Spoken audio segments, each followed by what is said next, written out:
Baik, bismillahirrahmanirrahim. Assalamualaikum warahmatullahi wabarakatuh.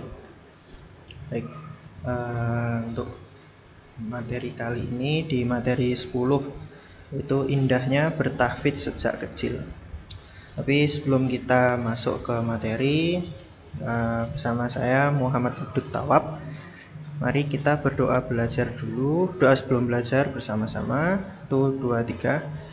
Raditu billahi rabba wa bil islami dina wa bi muhammadin nabiyya wa rasulah. Rabbi zidni ilma warzuqni fahma. Amin. Baik, teman-teman santri-santri Madin semuanya, semoga kabarnya baik ya. Untuk materi kali ini kita akan membicarakan tentang indahnya bertahfidz sejak kecil. Jadi teman-teman semuanya ini yang alhamdulillahnya sudah sejak kecil ini belajar untuk menghafalkan, belajar untuk membaca, belajar untuk mengamalkan Al-Quran. Belajar bersama-sama di Madrasah Diniyah di kelas C1 ini untuk bisa belajar tentang Al-Quran. Ini di materi yang sebelum-sebelumnya itu di tampilannya selalu ada di bagian pertama itu, orang yang paling baik di antara kalian adalah seorang yang belajar Al-Quran dan mengajarkannya. Makanya kita harus tahu indahnya menghafalkan Al-Quran itu sejak kecil. Baik, lanjut. Di kesempatan kali ini adalah bentuk motivasi saja untuk teman-teman tentang indahnya bertahfidz sejak kecil. Yang pertama adalah memberkahi hati.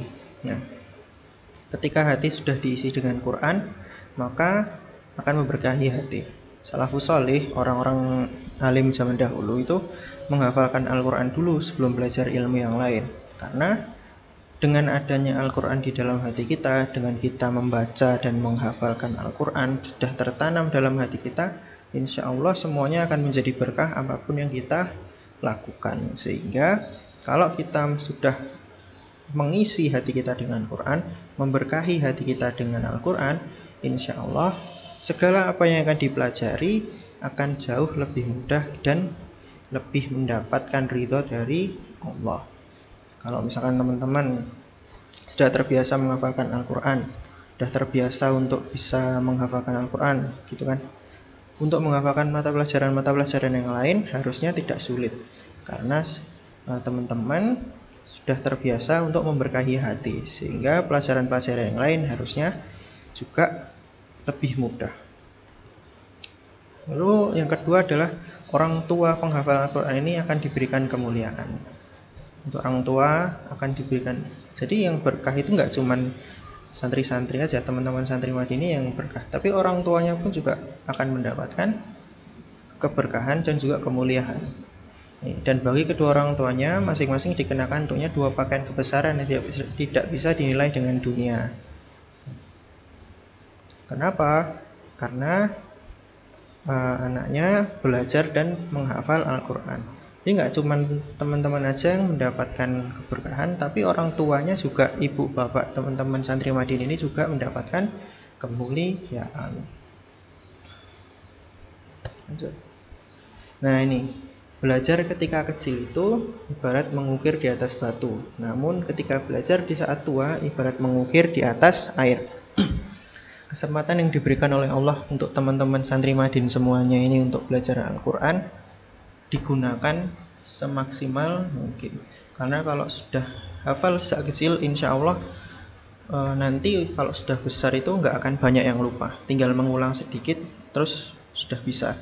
Karena ibarat mengukir di atas batu, akan membekas lebih lama.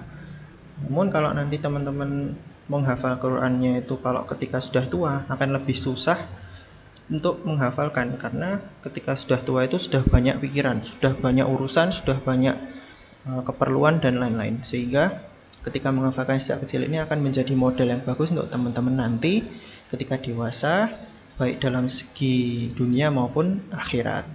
Ya, untuk materi kali ini segini aja, semoga bisa memotivasi teman-teman semua untuk bisa belajar dan menghafalkan Al-Quran. Ya. Oke, materinya cukup sekian. Ada yang salah datangnya dari saya, ada yang benar datangnya dari Allah. Wabillahi taufik wal hidayah. Wassalamualaikum warahmatullahi wabarakatuh.